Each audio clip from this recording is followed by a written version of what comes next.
There are several different times during the season that we could plant grapes. Dormant plants are set in late winter from the 1st of February through mid-March. Actively growing plants can be put out after the last frost-free date for your area. So for Stillwater, that would be around April 15th. In the southeast part of the state, you can also plant grapes in the fall from October through mid-November. You want to make sure that you avoid very dry, windy days, and don't plant if there's going to be really severe cold weather in the next few days. Now, there are many different cultivars that are really good for Oklahoma.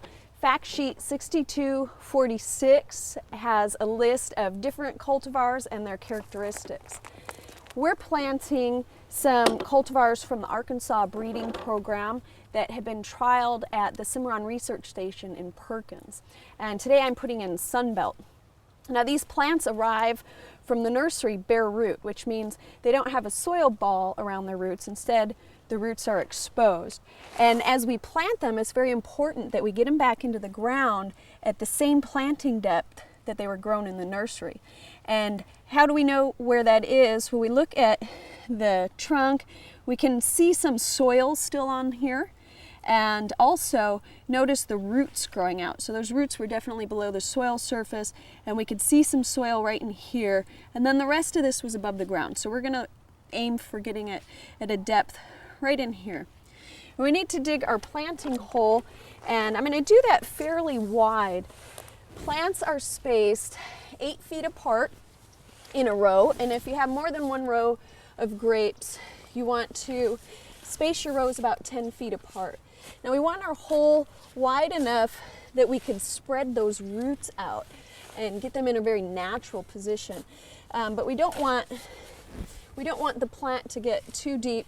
Sometimes we could mound up soil beneath the center, which will help hold it in place. So once we get our plant down here, we'll be able to tell. Okay, I'm ready to set my plant in the ground. Sometimes some of the roots extend a little bit farther, and it's okay to just trim those back a little bit. Use nice sharp pruners to make a clean cut.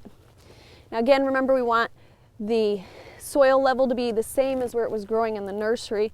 I'm going to put a little clawed clay ball underneath the center to kind of keep it at the right depth.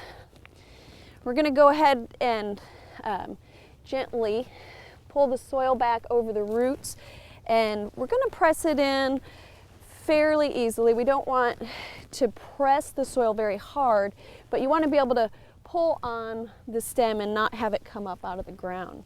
Another thing when you're setting your plant is to make sure that it's underneath your trellis system, so keep that in mind when you're placing it in the ground. Okay, of course we always want to water our plants in well after we plant them. I'm going to go ahead and we're going to plant a gooseberry in our garden as well. Gooseberries are a bit thorny, so you're going to want a good pair of leather gloves while you're planting them.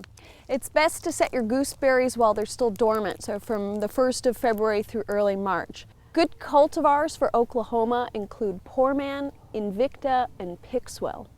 They're planted in quite the same way as grapes, and they have similar requirements, except they really do need good drainage, so we're making sure that we establish them here on a raised bed. Now, the plants also come bare root, and ours is fairly compact, but sometimes you will receive very long, large plants, and if that's the case, you want to trim the upper shoots back so that it's about 6 to 10 inches long. Now, one of the differences with planting our gooseberries is that we're going to set them a bit deeper than what we do some of our other plants. We want to set them so that the soil level is where the first branch comes out.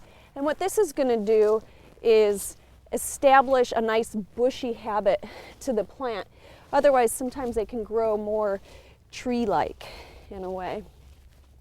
Again, we want to firm the soil gently around the base of the plant. Now, gooseberries are tolerant of heavy soils, but they aren't very tolerant of dry soils. So we want to go ahead and mulch, and this will help retain soil moisture in the summertime. And also when the soil gets really hot, it'll help keep it cool. We're going to come back later this season and establish an irrigation system for all of our small fruits.